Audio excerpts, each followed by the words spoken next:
ತ್ರೈಲೋಕ್ಯ ಸಂಪದಾಲೈಕ್ಯ ಸಮಲ್ಲೇಖನಾಭಿತ್ತಯೇ ಸಚ್ಚಿದಾನಂದ ರೂಪಾಯ ಶಿವಾಯ ಬ್ರಹ್ಮಣೇ ನಮಃ.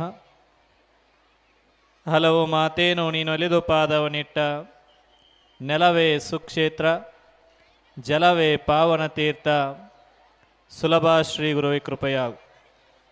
ಪ್ರಾತಸ್ಮರಣೀಯ ಗುರುದೇವರನ್ನಾರನಲ್ಲಿ ಸ್ಮರಿಸಿಕೊಳ್ಳುತ್ತಾ ಸಮಯ ಹೆಚ್ಚಾಗ್ಯದ, ಅದು ಅದರ ಸ್ವಭಾವ.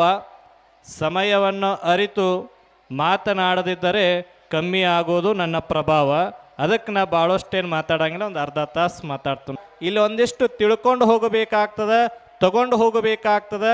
ಯಾಕಂದ್ರೆ ಏನಾದರೂ ಒಂದು ಬಿಟ್ಟು ಹೋಗೋದಿತ್ತಂದ್ರೆ ಕೆಟ್ಟದ್ದನ್ನು ಬಿಟ್ಟು ಹೋಗಬೇಕಂತ, ಒಳ್ಳೆಯದನ್ನು ಮಾತ್ರ ಮನುಷ್ಯ ಜೀವನದಾಗ ತಗೊಂಡು ಅಳವಡಿಸ್ಕೊಂಡು ಹೋಗಬೇಕಾಗೋದು ಬಹಳ ಮುಖ್ಯವಾಗಿರ್ತಕ್ಕಂಥದ್ದಾಗ್ತದೆ. ಅದಕ್ಕೆ ಕಾರ್ಯಕ್ರಮಗಳು ಅಂದ್ರೆ ವಾರ್ಷಿಕೋತ್ಸವ ಅಂದ್ರೆ ಕೇವಲ ಮನರಂಜನೆ ಕಾರ್ಯಕ್ರಮಗಳಾಗಬಾರ್ದು, ಮನ ಪರಿವರ್ತನೆ ಕಾರ್ಯಕ್ರಮಗಳಾದಾಗ ಮಾತ್ರ ಮನುಷ್ಯ ಬದುಕು ಸಾರ್ಥಕ ಆಗಲಿಕ್ಕೆ ಸಾಧ್ಯದ. ನಾವು ಮಕ್ಕಳನ್ನು ಕೇವಲ 99% ತಗೊಳ್ಳೋಕ್ಕೋಸ್ಕರ ಓದಿಸೋದು ಮುಖ್ಯ ಆಗೋದಿಲ್ಲ. ಅವರು ಜಗತ್ತಿನೊಳಗೆ ಯಾವುದೇ ದುಃಖಗಳು ಬರಲಿ, ಕಷ್ಟಗಳು ಬರಲಿ, ನೋವುಗಳು ಬರಲಿ, ಎಂತಹ ಸಂದಿಗ್ಧ ಪರಿಸ್ಥಿತಿ ಬಂದರೂ ಕೂಡ ಬದುಕನ್ನು ಹಾಳು ಮಾಡಿಕೊಳ್ಳದ ರೀತಿಯೊಳಗೆ ಯಾವ ಮನುಷ್ಯ ಸಾಕ್ತಕ್ಕಂಥವ್ನು ಆಗ್ತಾನಲ್ಲ, ಅವನಿಗೆ ನೀವು ಶಿಕ್ಷಣ ಕೊಟ್ಟೋದಕ್ಕೂ ಕೂಡ ಸಾರ್ಥಕ ಆಗಲಿಕ್ಕೆ ಸಾಧ್ಯ ಆಗ್ತದೆ. ಅದಕ್ಕೆ ನಾವೆಲ್ಲರೂ ಕೂಡ ಜೀವನದೊಳಗೆ ತಿಳ್ಕೊಳ್ಬೇಕಾಗಿದೆ, ಇಲ್ಲಿ ಯಾವುದೂ ಕೂಡ ಶಾಶ್ವತವಾಗಿರಲಿಕ್ಕೆ ಸಾಧ್ಯ ಇಲ್ಲ. ಅದಕ್ಕೊಂದು ಕಡೆ ಮಹಾತ್ಮರು ಹೇಳ್ತಾರೆ, ಅನಿತ್ಯಾನಿ ಶರೀರಾಣಿ ವಿಭವೋ ನೈವ ಶಾಶ್ವತಃ ನಿತ್ಯಂ ಸನ್ನಿತೋ ಮೃತ್ಯು ಕರ್ತವ್ಯೋ ಧರ್ಮ ಸಂಗ್ರಹ ಅಂತ ಹೇಳ್ಕೊಂಡು ಬರ್ತಾರೆ. ನಾವು ಮಕ್ಕಳನ್ನು ಹೆಂಗೆ ಬೆಳೆಸ್ಬೇಕಪ್ಪ ಅಂದ್ರೆ ಮಕ್ಕಳಿಗೆ ಯಾವ ರೀತಿಯಾಗಿರ್ತಕ್ಕಂತಹ ಶಿಕ್ಷಣವನ್ನು ಕೊಡಬೇಕು. ಇಲ್ಲೆಲ್ಲ ತಾಯಂದ್ರೆ ಬಹಳಷ್ಟು ಜನ ಇದ್ರಿ, ನಮ್ಮ ಮ್ಯಾಳೆಲ್ಲ ಹಿಂದೈತದು. ಎಲ್ಲ ಕಡೆ ನೀವ ಮುಂದೆ, ಈಗ ಬಸ್ನ್ಯಾಗೂ ನೀವ ಮುಂದೆ, ಗುಡಿಯಾಗೂ ನೀವ ಮುಂದೆ, ಮದುವೆಯಾಗೂ ನೀವ ಮುಂದೆ. ಮದುವೆಯಾಗ ನೋಡ್ರಿ ನೀವು ಚೌಟ್ರಿಯಾಗ ಬರೀ ಹೆಣ್ಮಕ್ಳಿಗೆ ಚೇರ, ಗಂಡು ಮಕ್ಳು ಇರಂಗಿಲ್ಲ, ಅವೆಲ್ಲ ಹಿಂದೆ ಕೂತಿರ್ತಾವೆ. ವೇದಿಕೆ ಮ್ಯಾಗ ಗಂಡು ಮಕ್ಳದಾರು ಭಾಳ ಅದ, ಅದೊಂದು ಪುಣ್ಯ ಇಲ್ಲಿ ಇವತ್ತು. ಯಾಕ ತಾಯಂದಿರ ಪಾತ್ರ ಬಹಳ ಮುಖ್ಯ ಅದ. ಮನೆಯೇ ಮೊದಲ ಪಾಠಶಾಲೆ, ತಾಯಿಯೇ ಮೊದಲ ಗುರು ಅಂತ ಹೇಳ್ಕೊಂಡು ಬಂದ್ರೆ ಬೇರೆ ಯಾರು ಅಂತ ಹೇಳ್ಕೊಂಡು ಬರಲಿಲ್ಲ, ತಾಯಿಯ ಮೊದಲ ಗುರು ಅಂತ ಹೇಳ್ಕೊಂಡು ಬರ್ತಾಳೆ. ಯಾಕಂದ್ರೆ ತಾಯಿ ಅಂತಕ್ಕಂತಹ ಒಂದು ದೊಡ್ಡ ಶಕ್ತಿ ಅದಲ್ಲ, ಅದು ಒಬ್ಬ ವ್ಯಕ್ತಿಯನ್ನ ತಿದ್ದಿ ತೀಡಿ ಅವನನ್ನ ಸನ್ಮಾರ್ಗಕ್ಕೆ ತಂದು ಹಚ್ಚತಕ್ಕಂತಹ ಶಕ್ತಿ ಯಾರಲ್ಲಿ ಐತಪ್ಪ ಅಂದ್ರೆ ಇಲ್ಲಿ ಸೇರಿರ್ತಕ್ಕಂತಹ ಎಲ್ಲ ತಾಯಿಯಂದ್ರಲ್ಲಿ ಇರ್ಲಿಕ್ಕೆ ಸಾಧ್ಯದ. ಅದಕ್ಕೆ ನಿಮ್ಮ ಮಕ್ಕಳನ್ನ ನೀವು ಜೋಪಾನ ಮಾಡೋದು ಬಹಳ ಮುಖ್ಯ ಆಗ್ತಾ ಇದೆ ಇವತ್ತಿನ ದಿನಮಾನದೊಳಗೆ. ನೀವು ಕೇವಲ ಶಿಕ್ಷಣ ಕೊಡಿಸೋದ್ರ ಜೊತೆಗೆ ಎಂಥ ಶಿಕ್ಷಣ ಕೊಡಬೇಕಾಗ್ಯದಪ್ಪ ಅಂದ್ರೆ ಮೌಲ್ಯಯುತವಾಗಿರ್ತಕ್ಕಂತಹ ಶಿಕ್ಷಣ, ಆಚಾರದಿಂದ ಕೂಡಿರ್ತಕ್ಕಂತಹ ಶಿಕ್ಷಣ, ಒಳ್ಳೆಯ ಸದ್ವಿಚಾರಿಗಳಿಂದ ಕೂಡಿರ್ತಕ್ಕಂತಹ ಶಿಕ್ಷಣ, ಧರ್ಮದಿಂದ ಕೂಡಿರ್ತಕ್ಕಂತಹ ಶಿಕ್ಷಣವನ್ನು ಕೊಡಿಸೋದು ಬಹಳ ಮುಖ್ಯವಾಗಿರ್ತಕ್ಕಂಥದ್ದು ನಿಮ್ಮೆಲ್ಲರ ಕರ್ತವ್ಯ ಅದ. ಅದಕ್ಕೆ ಗುರುಕುಲ ಮಾದರಿಯ ಶಿಕ್ಷಣವನ್ನು ನಾವೆಲ್ಲ ಮಕ್ಕಳಿಗೆ ಕಲಿಸ್ಬೇಕಾಗಿದೆ. ಇವತ್ತು ಮಕ್ಕಳು ಯಾಕೆ ಜೀವನ ಕಳ್ಕೊಳಕತ್ತಾರ, ಒಂದು ವಿಷಯ ಫೇಲ್ ಆಯ್ತು ಅಂದ್ರೆ ಹೋಗಿಬಿಡ್ತಾವೆ, ಬಾವಿ ಬೀಳ್ತಾವೆ, ಹೊಳೆಗೆ ಬೀಳ್ತಾವೆ, ಉರ್ಲು ಹಾಕೋತಾವೆ. ಯಾಕಂದ್ರೆ ಅದ್ರೊಳಗೆ ಧೈರ್ಯನೇ ಇಲ್ಲ, ಧೈರ್ಯ ಅನ್ನೋದು ಬಹಳ ಕಮ್ಮಿ ಆಗಿದೆ. ಅದಕ್ಕೆ ತಾವೆಲ್ಲರೂ ಕೂಡ ಮಕ್ಕಳಿಗೆ ಒಳ್ಳೆ ಸಂಸ್ಕಾರ ಜೊತೆಗೆ ಒಳ್ಳೆ ಶಿಕ್ಷಣವನ್ನು ಕೊಟ್ರಿ ಅಂದ್ರೆ ಜಗತ್ತಿನೊಳಗೆ ಅವ ಒಬ್ಬ ದೊಡ್ಡ ವ್ಯಕ್ತಿಯಾಗಿ ಬೆಳಿಲಿಕ್ಕೆ ಸಾಧ್ಯ ಆಗ್ತದೆ. ಅದಕ್ಕೆ ಒಂದು ದೃಷ್ಟಾಂತ ಹೇಳ್ತಾರೆ ನಿಮಗೆ. ಒಂದು ಊರೊಳಗೆ ಒಬ್ಬ ಮನುಷ್ಯ, ಒಬ್ಬ ಹುಡುಗ 10ನೇತೆ ಫೇಲ್ ಆಗಿದ್ದತ್ತ. ಏನಾಗಿದ್ದ? 10ನೇತೆ ಫೇಲ್ ಆಗಿದ್ದತ್ತ. 10ನೇತೆ ಫೇಲ್ ಆಗಿದ್ದಕ್ಕೆ ಭಾಳ ಟೆನ್ಷನ್ ಮಾಡ್ಕೊಂಡಿದ್ದತ್ತ. ಟೆನ್ಷನ್ ಮಾಡ್ಕೊಂಡು ಊರು ಹೊರಗೆ ಒಂದು ಬಾವಿ ಇತ್ತತ್ತ. ಬಾವಿಗೆ ಹೋಗಿ ಬಿದ್ದು ಸಾಯುನಂತೇಳಿ ಹೊಂಟಿದ್ದಂತವ. ಹೋಗೋ ಸಂದರ್ಭದೊಳಗೆ ಅವನ ಜೊತೆಗೆ ಓದ್ತಿರ್ತಕ್ಕಂತಹ ಒಬ್ಬ ಅವನ ಸ್ನೇಹಿತ ದಾರ್ಯಾಗ ಸಿಕ್ಕತ್ತವ್. ದಾರ್ಯಾಗ ಸಿಕ್ಕಾಗ ಅವ ಕೇಳ್ತಾನ, ಯಾಕೋ ಇಟ್ಟು ಜೋರಾಗಿ ಓಡಿ ಹೊಂಟಿಯಲ್ಲ, ಎಲ್ಲಿಗೆ ಹೊಂಟಿ ಅಂತ ಕೇಳಿದ. ಅವಾಗ ಅವ ಹೇಳಿದ, ನಂದು 10ನೇತೆ ಒಳಗೆ ಒಂದು ವಿಷಯ ಫೇಲ್ ಆಗ್ಯದ, ಅದಕ್ಕೆ ಭಾಳ ದುಃಖ ಆಗ್ಯದ, ಭಾಳ ಬೇಜಾರಾಗ್ಯದ, ಸಾಯೇನು ಅಂಥೇಳಿ ಬಾವಿ ಬೀಳಕ್ಕೆ ಹೊಂಟನು ಅಂದವ. ಅವಾಗ ಇವತ್ತಾನ, ಅಲ್ಲೋ ಎಂಥ ಹುಚ್ಚದಿ ನೀನು, ಸತ್ತ ಅಂದ್ರೆ ಸರಿ ಆಗ್ತದೇನು? ನೀ ಸತ್ತಿ ಅಂದ್ರೆ ಮತ್ತೆ ಹುಟ್ಟಿ ಬಂದೆ ಅಂದ್ರೆ 6 ಪೇಪರ್ ಬರಿಬೇಕಾಗ್ತದ. ಸುಮ್ಮ ಒಂದ ಹೋಗೈತಿ, ಒಂದ ಬರೆದು ಬಿಡು, ಸತ್ತು ಮತ್ತೆ ಹುಟ್ಟಿ ಯಾಕೆ 6 ಬರೆಯಾಕೆ ಬರ್ತಿ ಇಲ್ಲಿಗೆ ಅಂದವ. ಹೌದಿಲ್ರಿ? ಒಂದು ವಿಷಯ ಹೋಗಿದ್ದಕ್ಕೆ ಸತ್ತೀವಿ ಅಂದ್ರೆ ಮತ್ತೆ ಹುಟ್ಟಿ ಬಂದ ಮ್ಯಾಗ ಎಲ್ಲ ಪೇಪರ್ 1ರಿಂದ ಬರ್ಕೋತ ಬರ್ಬೇಕು. ಅದ ಒಂದ ಫೇಲ್ ಆಗ್ಯದ, ಒಂದ ಹೋಗ್ಯದ, ಧೈರ್ಯವಾಗಿರೋನು, ಓದೋನು, ಗುರುಗಳ ಹತ್ತಕ್ಕೆ ಹೋಗಿ ಮತ್ತೆ ಟೀಚ್ ತಗೊಳ್ಳೋನು, ಗುರುಗಳ ಹತ್ತಕ್ಕೆ ಒಳ್ಳೆ ಮಾರ್ಗದರ್ಶನ ತಗೊಳ್ಳೋನು.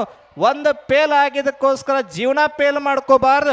ಒಂದು ಫೇಲ್ ಆಗ್ಯದಲ್ಲ, ಆ ಒಂದು ಫೇಲನ್ನು ಪಾಸ್ ಮಾಡ್ಕೊಂಡು ಬದುಕುವಂತಕ್ಕಂಥದ್ದು ಪಾಸ್ ಮಾಡ್ಕೊಳ್ತಕ್ಕಂಥ ಶಕ್ತಿ ಯುವಕರಲ್ಲಿ ಬರಬೇಕಾಗ್ತದೆ. ಅಂಥ ಧೈರ್ಯವನ್ನು ಮಕ್ಕಳಿಗೆ ತಾಯಂದರು, ಪಾಲಕರು, ಶಿಕ್ಷಕರು ಕೊಡುವುದು ಬಹಳ ಮುಖ್ಯವಾಗಿರ್ತಕ್ಕಂತಹ ಕರ್ತವ್ಯ. ಅದಕ್ಕೆ ಯಾಕಂದ್ರೆ ಜಗತ್ತಿನೊಳಗೆ ನೋಡ್ರಿ, ನೀವೆಲ್ಲ ಭಾಳ ಕಡು ಬಡತನದಲ್ಲಿ ಓದಿ ದೊಡ್ಡ ದೊಡ್ಡ ವಿದ್ಯೆಗಳನ್ನು ಪಡೆದು ದೊಡ್ಡ ದೊಡ್ಡ ಹುದ್ದೆಗಳನ್ನು ಪಡೆದಿರ್ತಕ್ಕಂಥವ್ರ ಇತಿಹಾಸವನ್ನು ನಾವೆಲ್ಲ ಮಕ್ಕಳಿಗೆ ಹೇಳಿಕೊಡ್ಬೇಕಾಗ್ಯದ. ಇವತ್ತು ನಿಮ್ಮ ಮಕ್ಕಳು ಯಾರನ್ನ ಬ್ರ್ಯಾಂಡ್ ಅಂಬಾಸಿಡರ್ ಆಗಿ ತಗೋತಾರಂದ್ರೆ ಬಹಳ ದೊಡ್ಡ ದೊಡ್ಡ ರಾಜಕೀಯ ವ್ಯಕ್ತಿಗಳನ್ನು, ಭಾಳ ದೊಡ್ಡ ದೊಡ್ಡ ಸಿನಿಮಾ ಆ್ಯಕ್ಟರ್ಗಳನ್ನು ಇವ ಅಂದ್ರೆ ನನಗೆ ಭಾಳ ಇಷ್ಟ ಅಂತ ಹೇಳ್ಕೋತ ತಿರುಗ್ತಾರೆ. ಆದ್ರೆ ಒಂದು ನೀವು ತಿಳ್ಕೊರಿ, ಅವ ಎಲ್ಲೋ ಕೂತಿರ್ತಕ್ಕಂಥ ನಿಮ್ಮ ಕಷ್ಟಕ್ಕೆ ದುಃಖಕ್ಕೆ ಬಂದ ಆಗೋದಿಲ್ಲ. ಆದ್ರೆ ನಿಮ್ಮ ಜೀವನದೊಳಗೆ ನಿಮ್ಮ ಬ್ರ್ಯಾಂಡ್ ಯಾರು ಆಗಿರ್ಬೇಕಪ್ಪ ಅಂದ್ರೆ ಅವರು ತಂದೆ ತಾಯಿಗಳೇ ಆಗಿರಬೇಕು. ಯಾಕಂದ್ರೆ ನಿಮ್ಮನ್ನು ಹೊತ್ತು ಹೆತ್ತು ಸಲಹಿ ಸಾಕಿ ಸಣ್ಣವರಿಂದ ದೊಡ್ಡವರು ಮಾಡಿರ್ತಾರೆ. ನಿಮ್ಮ ಎಲ್ಲ ಕಷ್ಟ ಸುಖಕ್ಕೂ ಭಾಗಿಯಾಗಿರ್ತಾರೆ. ನಾವು ತಂದೆ ತಾಯಿಗಳಿಗೆ ಗೌರವ ಕೊಡ್ತಕ್ಕಂತಹ ಭಾಗ್ಯವನ್ನು ಮೊದಲು ವಿದ್ಯಾರ್ಥಿಗಳು ಪಡ್ಕೊಳ್ಬೇಕಾಗ್ತದೆ. ಅದಕ್ಕೆ ತಾಯಂದಿರು, ತಂದೆಗಳಾಗಿರ್ತಕ್ಕಂಥವ್ರು ವಿದ್ಯಾರ್ಥಿಗಳಿಗೆ ಒಳ್ಳೆಯ ಸಂಸ್ಕಾರವನ್ನು ಕೊಡ್ರಿ. ಸಂಸ್ಕಾರ ಕೊಡದೆ ಏನು ಬೇಕಾದರೂ ಕೊಟ್ಟರೆ ಅದು ವ್ಯರ್ಥ. ಅವನು ಕೇಳಿದ ತಕ್ಷಣ 100 ರೂಪಾಯಿ ಕೊಡ್ತೀರಿ, ಅವನು ಕೇಳಿದ ತಕ್ಷಣ ಹೊಸ ಪ್ಯಾಂಟ್ ಕೊಡಿಸ್ತೀರಿ, ಹೊಸ ಬೂಟ್ ಕೊಡಿಸ್ತೀರಿ, ಮೊಬೈಲ್ ಕೊಡಿಸ್ತೀರಿ. ಅದಕ್ಕಿಂತ ಮುಂಚೆ ಒಂದಿಷ್ಟು ಸಂಸ್ಕಾರವನ್ನು ಕೊಡ್ತಕ್ಕಂಥವ್ರಾಗ್ರಿ. ನಿಮ್ಮ ಬದುಕು ಹಾಳಾಗಲಿಕ್ಕೆ ಸಾಧ್ಯ ಆಗೋದಿಲ್ಲ. ನಿಮಗೆ ಬಹಳ ದುಃಖ ಆಗಿದೆ ಅಂತೀರಿ, ಬಹಳ ನೋವಾಗಿದೆ ಅಂತೀರಿ. ಎದಕ್ಕೆ ಆಗ್ತದೆ ಅಂದ್ರೆ ನಿಮ್ಮ ಮಕ್ಕಳು ಇವತ್ತು ನಿಮ್ಮ ಮಾತು ಕೇಳೋವಲ್ಲ, ದುಷ್ಟ ಚಟಕ್ಕೆ ಬಲಿಯಾಗಕತ್ತಾರ. ಹೌದಿಲ್ಲ? ಹುಟ್ಟಿದ ಕೂಸ್ಗಳು ಕೈಯಾಗ ಮೊಬೈಲ್ ಕೊಡ್ತೀರಿ, ಅದ್ರ ಜೊತೆಗೆ ಒಂದು ಅರ್ಧ ತಾಸು ಕೂತು ಆಟ ಆಡಂಗಿಲ್ಲ, ಅದ್ರ ಜೊತೆಗೆ ಒಂದು ತಾಸು ಟೈಮ್ ಕಳೆಯಂಗಿಲ್ಲ. ನೀವು ಫೋನ್ ನೋಡ್ತಿರ್ತೀರಿ, ಆಟ ಆಡೋಕ್ಕೆ ಟೈಮ್ ಇರೋಂಗಿಲ್ಲ. ಅವು ಆಟ ಆಡೋ ಬಾರವ ಯವ್ವ ಅಂದ ತಕ್ಷಣ ನೀವೇನಂತೀರಿ? ಹೋಗು, ನೀನು ಆಡ್ಕೊ ಹೋಗು. ಏನು ಆಡ್ಕೋಬೇಕು? ಅಲ್ಲೊಂದು ಫೋನ್ ಇರ್ತದೆ, ಆ ಫೋನ್ ತೊಗೊಂಡು ಅದು ಆಟ ಆಡ್ಕೋತ ಕುಂದ್ರೋದು. ಹೆಂಗದ ನೋಡ್ರಿ. ನೀವು ಹುಡುಗರಿಗೆ ನೀವು ಹೇಳಿದನ್ನ ಅವ್ರು ತಿಳ್ಕೊಳಂಗಿಲ್ಲ. ನೀವು ಏನು ಕಾರ್ಯವನ್ನು ಮಾಡ್ತಿರಲ್ಲ ಅದನ್ನು ನೋಡಿ ಅವರು ಕಲಿತಕ್ಕಂಥವ್ರು ಆಗ್ತಾರೆ. ಅದಕ್ಕೆ ನೀವು ಓದೋದನ್ನು ಕಲಿತ್ರಿ ಅಂದ್ರೆ ಮಕ್ಕಳು ಓದೋದನ್ನು ಕಲಿತಾರೆ. ನೀವು ಒಳ್ಳೆಯ ಧರ್ಮ ಕಾರ್ಯವನ್ನು ಮಾಡೋದು ಕಲಿತ್ರಿ ಅಂದ್ರೆ ನಿಮ್ಮ ಮಕ್ಕಳು ಕೂಡ ಅದೇ ರೀತಿಯಾಗಿರ್ತಕ್ಕಂತಹ ಧರ್ಮದ ಕಾರ್ಯವನ್ನು ಮಾಡ್ತಕ್ಕಂಥವ್ರು ಆಗ್ತಾರೆ. ಯಾಕಂದ್ರೆ ಜೀವನದೊಳಗೆ ಈ ಬದುಕು ಅಂತಕ್ಕಂತಹದಲ್ಲ, ಇದು ಬಹಳ ಕ್ಷಣಿಕವಾಗಿರ್ತಕ್ಕಂಥದ್ದು. ಬಂದೈತಲ್ಲ, ಸರಿಯಾಗಿ ಸದ್ಬಳಕೆ ಮಾಡಿಕೊಂಡು ಒಳ್ಳೆಯ ಶಿಕ್ಷಕರಾಗಬೇಕು. ಶಿಕ್ಷಣವನ್ನು ಪಡ್ಕೊಂಡು ಧರ್ಮದ ಕೀರ್ತಿಯನ್ನು ತರ್ತಕ್ಕಂಥವ್ರು ಆಗಬೇಕು, ನಾಡಿನ ಕೀರ್ತಿಯನ್ನು ಬೆಳಗ್ತಕ್ಕಂಥವ್ರು ಆಗಬೇಕು. ನಾನು ಓದಿ ಹೋಗಿರ್ತಕ್ಕಂತಹ ಶಾಲೆಯ ಗ್ರಾಮದ ಕೀರ್ತಿಯನ್ನು ತಂದು ಕೊಡ್ತಕ್ಕಂತಹ ಸದ್ಪ್ರಜೆಗಳನ್ನು ಸೃಷ್ಟಿ ಮಾಡ್ತಕ್ಕಂತಹ ಶಕ್ತಿ ಅದು ಯಾರಲ್ಲಿ ಐತೆಪ್ಪ ಅಂದ್ರೆ ನಮ್ಮ ಇಲ್ಲಿ ಕುಂತಿರ್ತಕ್ಕಂಥ ಎಲ್ಲ ಶಿಕ್ಷಕರ ಕೈಯಲ್ಲಿ ಐತಿ ಅಂತಕ್ಕಂಥ ನಾವು ಬಹಳ ಹೆಮ್ಮೆಯಿಂದ ಹೇಳ್ಕೊಳ್ಬೇಕಾಗ್ತದೆ. ಅದಕ್ಕೆ ಶಿಕ್ಷಕರ ಪಾತ್ರ ಅಂತಕ್ಕಂಥದ್ದು ಬಹಳ ಮುಖ್ಯ. ಯಾರೇ ಯಾವುದೇ ವಿದ್ಯೆ ಕಲಿತರೂ ಕೂಡ ಬಿಟ್ಟು ಕೊಡೋದಿಲ್ಲ. ಕಲಿತಿರ್ತಕ್ಕಂತಹ ವಿದ್ಯೆಯನ್ನು ಸಾರ್ಥಕ ಆಗಬೇಕು ಅಂದ್ರೆ ಅದು ವಿದ್ಯಾರ್ಥಿಗಳ ದಾರಿ ಏರ್ತಕ್ಕಂತಹ ವೃತ್ತಿ ಯಾವುದಾದ್ರೆ ಅದು ಶಿಕ್ಷಕ ವೃತ್ತಿ ಅಂತಕ್ಕಂಥದ್ದು. ಹಾಗಾಗಿ ಶಿಕ್ಷಕರಿಗೆ ಯಾವಾಗ ಸಂತೋಷ ಆಗ್ತದೆ, ಗುರಿಗೆ ಯಾವಾಗ ಸಂತೋಷ ಆಗ್ತದಪ್ಪ ಅಂದ್ರೆ ಗುರುವನ್ನು ಮೀರಿಸುವ ಶಿಷ್ಯ ಬೆಳೆದಾಗ ಮಾತ್ರ ಗುರುವಿಗೆ ಬಹಳ ಸಂತೋಷ ಆಗ್ತದಂತ. ಹಂಗೆ ಶಿಕ್ಷಕರಿಗೆ ಯಾವಾಗ ಸಂತೋಷ ಆಗ್ತದಂದ್ರೆ ಶಿಕ್ಷಕರಲ್ಲಿ ಪಡೆದ ಜ್ಞಾನವನ್ನು ಪಡ್ಕೊಂಡು ಆ ಶಿಕ್ಷಕರನ್ನು ಮೀರಿಸುವ ಹಾಗೆ ಶಿಷ್ಯ ಬೆಳೆದು ಯಾವಾಗ ನಿಂದಿರ್ತಾನಲ್ಲ ಅವಾಗ ಶಿಕ್ಷಕರಿಗೆ ಬಹಳ ಸಂತೋಷ ಆಗ್ತದಂತ ಹೇಳಿ ಒಂದು ಕಡೆ ಹೇಳ್ಕೊಂಡು ಬರ್ತಕ್ಕಂಥವ್ರು ಆಗ್ತಾರೆ. ಸತಿಪತಿಗಳು ಒಂದಾದ ಭಕ್ತಿ ಹಿತವಪ್ಪುದಯ್ಯ ಶಿವನಿಗೆ ಅಂತ ಒಂದು ಕಡೆ ಶರಣರು ಹೇಳ್ಕೊಂಡು ಬರ್ತಾರೆ. ಭಗತ್ ಸಿಂಗ್ ನಂತವ್ರನ್ನೆಲ್ಲ ಜೀವನಕ್ಕೆ ಆಧಾರವಾಗಿ ಇಟ್ಕೊಳ್ಬೇಕು. ಯುವಕರು ಯಾರನ್ನ ಆಧಾರ ಆಗಿ ಇಟ್ಕೋಬೇಕಂದ್ರೆ ಭಗತ್ ಸಿಂಗ್ ನಂತವ್ರನ್ನು, ವಿವೇಕಾನಂದ ಅಂತವ್ರನ್ನ, ಆಧಾರವಾಗಿ ಇಟ್ಕೊಂಡು ಬದುಕನ್ನು ನಡೆಸಬೇಕು, ವಿದ್ಯೆಯನ್ನು ಕಲಿಬೇಕು. ಯಾಕಂದ್ರೆ ಜಗತ್ತಿಗೋಸ್ಕರ ದೇಶಕ್ಕೋದ್ರ ತಮ್ಮನ್ನು ತಮ್ಮ ಪ್ರಾಣವನ್ನು ತ್ಯಾಗ ಮಾಡಿರ್ತಕ್ಕಂಥವ್ರು ಅದಾರ. ಅಂಥವ್ರನ್ನ ಯುವಕರು ಇವತ್ತಿನ ದಿವಸ ಆಧಾರವಾಗಿ ಇಟ್ಟುಕೊಂಡು ವಿದ್ಯೆಯನ್ನು ಕಲ್ತಿದ್ದೆ ಆದ್ರೆ ಈ ಜಗತ್ತಿನೊಳಗೆ ಅವ್ರು ಯಾವಾಗಲೂ ಕೂಡ ತಲೆ ಎತ್ತಿ ನಡೆಸ್ತಕ್ಕಂಥದ್ದಾಗ್ತದೆ. ಅದಕ್ಕೆ ಹೇಳಿದ್ರಲ್ಲ, ಹಿಂದಿನ ಕಾಲದಾಗ ಹೇಳ್ಕೊಂಡು ಬರ್ತಿದ್ರಂತ, ಹಿಂದೆ ಗುರು ಇರಬೇಕಂತ, ಮುಂದೆ ಗುರಿ ಇರಬೇಕಂತ. ಅವಾಗ ಎಂಥ ಸಾಕ್ತಿತ್ತಪ್ಪ ಅಂದ್ರೆ ರಣದೀಡರು ಸಣ್ಣ ಸಾಕ್ತಿತ್ತಂತ. ಇವತ್ತೇನಾಗಿದೆಪ್ಪ ಅಂದ್ರೆ ಮುಂದೆ ಗುರಿ ಇಲ್ಲ, ಹಿಂದೆ ಗುರು ಇಲ್ಲ, ಸಾಗಿದೆ ರಣಹೇಡಿಗಳ ದಂಡು ಅಂತಕ್ಕಂಥದ್ದನ್ನ ಒಂದು ಕಡೆ ಆಧುನಿಕ ಕವಿ ಹೇಳ್ಕೊಂಡು ಬರ್ತಾನೆ. ಅದಕ್ಕೆ ನಾವೇನೇ ಸಾಧನೆ ಮಾಡಬೇಕಾಗಿತ್ತು ಅಂದ್ರೆ ನಾವು ಹಿಂದೊಬ್ಬ ಗುರುವನ್ನು ಇಟ್ಕೋಬೇಕಂತ, ಮುಂದೊಂದು ಗುರಿ ಇಟ್ಕೊಳ್ಬೇಕಂತ.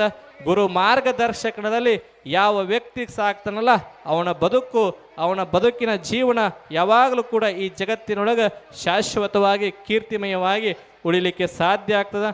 ಅಂಥ ಕೆಲಸವನ್ನು ತಾವೆಲ್ಲರೂ ಕೂಡ ಮಾಡ್ತಕ್ಕಂಥವ್ರು ಆಗಿ ಅನ್ನೋ ಮಾತನ್ನು ಈ ಸಂದರ್ಭದಲ್ಲಿ ಹೇಳಿ, ಆ ಎಲ್ಲ ಶಿಕ್ಷಕರಿಗೂ ಕೂಡ ಆ ಪರಮಾತ್ಮನ ಆಶೀರ್ವಾದ ಸದಾವ ಕಾಲದಲ್ಲಿ ಇರಲಿ ಅಂತಕ್ಕಂಥ ಮಾತನ್ನು ಈ ಸಂದರ್ಭದಲ್ಲಿ ಹೇಳಿ ಅವರಿಗೆ ಭಕ್ತಿಯ ಶರಣಾರ್ಥಿಗಳನ್ನು ಸಮರ್ಪಣೆಯನ್ನು ಮಾಡಿ